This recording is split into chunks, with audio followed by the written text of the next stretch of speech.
নমস্কার। আজকে আমি একটা ভিডিও নিয়ে এসেছি, সেটি হলো খুব সহজেই আমরা শিশুদের কিভাবে গুনতে শেখাতে পারি। 1 থেকে 10 পর্যন্ত কিন্তু 2 দিনেই কিন্তু শিশুরা শিখে নিতে পারবে এই পদ্ধতিটি যদি আমরা অবলম্বন করি। এটি কিন্তু আমাদের বাড়িতেও করতে পারি, কিন্তু বাড়ির থেকে আমাদের কেন্দ্রে কিন্তু কাজটা খুব ভালোভাবে হবে। শিশুরা যেহেতু এখানে একত্রিতভাবে থাকবে, সবাই একজন বলবে, মানে এক কথায় প্রত্যেকটা শিশু কিন্তু বলার সুযোগটা পাবে এখানে। আশা রাখি ভিডিওটি সকলেরই উপকারে আসবে।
বলছে আর বাকি শিশুগুলো তার সাথে সাথে বলছে। এইভাবে কিন্তু খুব সহজেই কিন্তু আমরা যে কোনো জিনিস, একটা যন্ত্র হোক অথবা আমাদের সপ্তাহ হোক, আমাদের মাস হোক, এগুলো খুব সুন্দরভাবে শিশুরা খুব সুন্দরভাবে সহজে শিখে নিতে পারবে। তাড়াতাড়ি শেখানো হচ্ছে, এটা সহজ বুদ্ধি।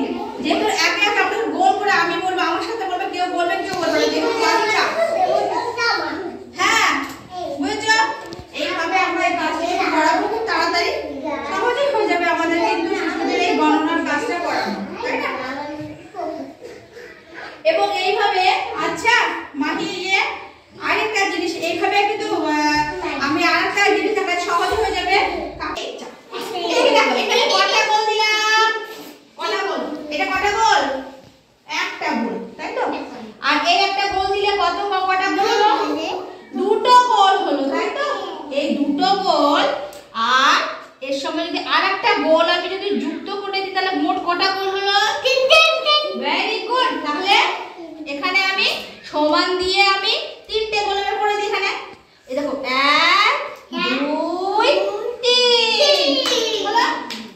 এইবার ধরো এই যে দুটো গোল আছে, হ্যাঁ দুটো একটা তিনটে গোল, তো এই গোলটাকে আমি ধরো মুছে দিলাম, তাহলে কটা গোল থাকলো? ওইটা না শুধু এই গোলটা মুছবো, তাহলে কটা গোল থাকলো?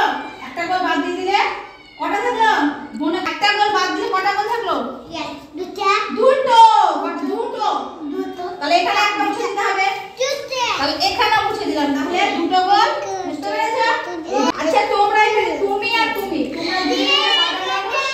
দুটো, একে শুধু যদি সূর্যকে শুধু যুক্ত লাগিয়ে দিলাম তাহলে কজন হলো তোমরা? তিনজন। এই তিনজনের সঙ্গে আমি যখন সুমাইয়াকে যুক্ত করে দিলাম তাহলে কজন হলো? চারজন। 1 2 3 4, বুঝছো? চারজন হয়ে গেল আমাদের। এবার এখান থেকে আমি যদি সুরজ উঠে চলে এসো আমার কাছে, সুরজ চলে গেল, তাহলে আর কজন থাকলো? এই তিনজনের কজন থাকলো? তিনজন। এটাকে বলে বিয়োগ। হ্যাঁ, আমরা যখন যোগ করব একসঙ্গে সবাইকে দেখে সেটাকে বলে যোগ, আর এটাকে বলে বিয়োগ। হ্যাঁ, বুঝছো? এইভাবে কিন্তু আমরা আলু দিয়ে পটল দিয়ে সব কিছু দিয়ে গুনতে পারি। আমার কাছে কটা চক আছে? দুটো। সবাই বলো কটা চক আছে? দুটো। তাহলে যোগ হলো এটা, হলো। আর এই একটা চক যখন বাদ দিয়ে দিলাম কটা থাকলো? একটা। তাহলে এটাকে বলে বিয়োগ। এইভাবে আমরা যোগ বিয়োগ করতে পারি। বুঝেছো? সবাই হাততালি দাও। শিখতে পেরেছো? মজার। পাঠ্যক্রমের পাশাপাশি আজকে আপনাদের সাথে আমি আরেকটি জিনিসও শেয়ার করব। এটি ছিল আমার বৃহস্পতিবার, চতুর্থ বৃহস্পতিবারের ভিডিও। চতুর্থ বৃহস্পতিবারে প্রত্যেক মাসেই আমার সেন্টারে ভিএইচএনটি ক্যাম্প হয়। এখানে গ্রামের মায়েরা আসেন। এখানে আমাদের কিন্তু এক ছাদের নিচেই সব কিছু কাজ হয়। একদিকে দেখতে পাচ্ছেন এদিকে কিন্তু ইঞ্জেকশনের জন্য, টিকাদানের জন্য এদিকে রেডি সব কিছু, দিদিমণিরা রেডি করছেন, এনে মাসা দিদিরা রয়েছেন, আর এদিকে কিন্তু আমার শিশুরা খাচ্ছে। অর্থাৎ শিশুদের খাওয়া দাওয়ার পরে কিন্তু মায়েরা আর যে মাগুলো ভ্যাকসিন নিতে এসেছেন, টিকাকরণের জন্য এসেছেন, তাদের বাচ্চাদের নিয়ে এসেছেন, গর্ভবতী মা এসেছেন, সব বাইরে আছে, তারা ভেতরে আসবে। এইভাবে কিন্তু এক ছাদের তলায় সুন্দরভাবে কাজটি কমপ্লিট হয় আমাদের। প্রত্যেক মাসেই আমার সেন্টারে ক্যাম্পটি হয়। এখানে কিন্তু পরীক্ষা করা হয় গর্ভবতী প্রসূতি মায়েদের, এছাড়াও শিশুদের টিকাকরণ করা হয়। গ্রামে ভিএইচএনটি ক্যাম্পের উদ্দেশ্য হচ্ছে যেন মায়েদের কোনো রকম সমস্যা না হয়, আরও পরিষেবাটা খুব ভালোভাবে পেতে পারে, এই জন্য এই ব্যবস্থা। তো আইসিডিএস, স্বাস্থ্য, শিক্ষা, পুষ্টি সব কিছু একসাথে একে অপরের সঙ্গে পরিপূরক, একসাথে আমরা একে অপরের সঙ্গে হাত মিলিয়ে আমাদের কাজগুলোকে সম্পন্ন করি। আজকের ভিডিওটি যদি আপনাদের ভালো লেগে থাকে তাহলে প্লিজ ভিডিওটিতে একটা লাইক দেবেন। নতুন যারা চ্যানেলটাকে সাবস্ক্রাইব করে আমার পাশে থাকবেন। সবাই ভালো থাকবেন, সুস্থ থাকবেন, সাবধানে থাকবেন। আবার দেখা হবে আগামী একটা নতুন ভিডিওতে। আজকের মতো নমস্কার।